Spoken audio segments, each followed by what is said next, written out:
Hi, I'm David Liew from Melbourne, Australia, reporting for Room Now from ACR 21.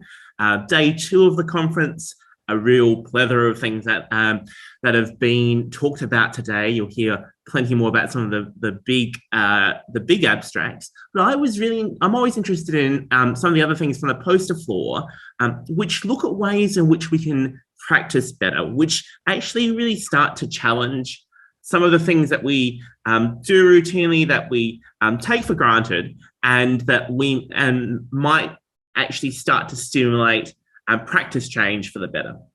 So two abstracts I want to talk about today. The first one's from Amsterdam, abstract 0830.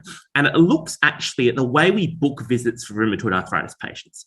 Now, I don't know about you, but my rheumatoid arthritis patients get booked in at regular intervals, even when they're stable, even when they've been stable. I've seen them for more than 2 years.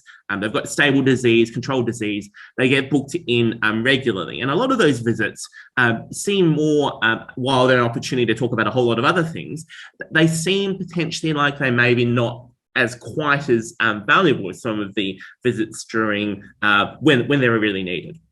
So that's what this study tried to look at. It's a randomized control trial looking at 12 months of usual care versus a self-monitoring app, so a smartphone app, which supported self-initiated care and then could potentially trigger off an outpatient visit. And then they only scheduled one scheduled follow-up visit for the whole year for these patients. And what they found actually is that they were able to maintain the same DAS28s, to maintain the same levels of remission, but at the same time, they were able to reduce down the number of rheumatologist visits from 3 a year down to 1.7 a year, and the number of nurse visits, which were their rheumatology nurse visits to support patients, from 0.9 a year down to 0.4.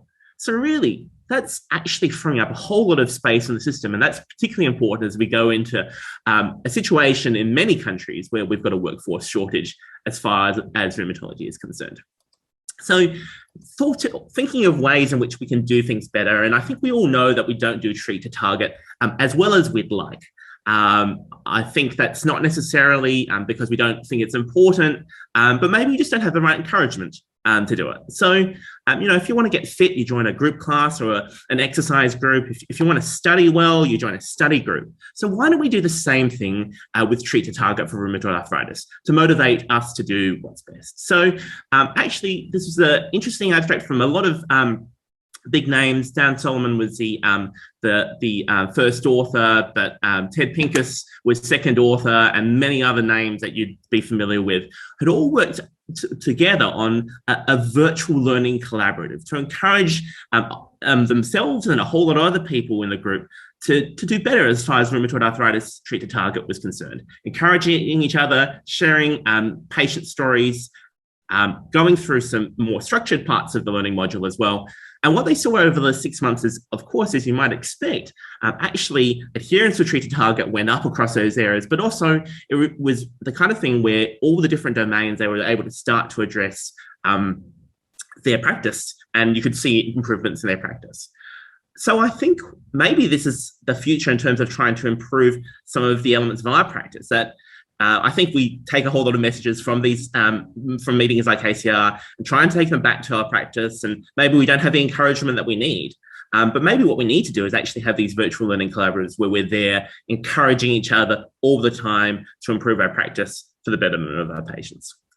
So two interesting abstracts from the poster floor. There'll be plenty more in the next 2 days. For plenty more on RA and the whole meeting, head on down to roomnow.com.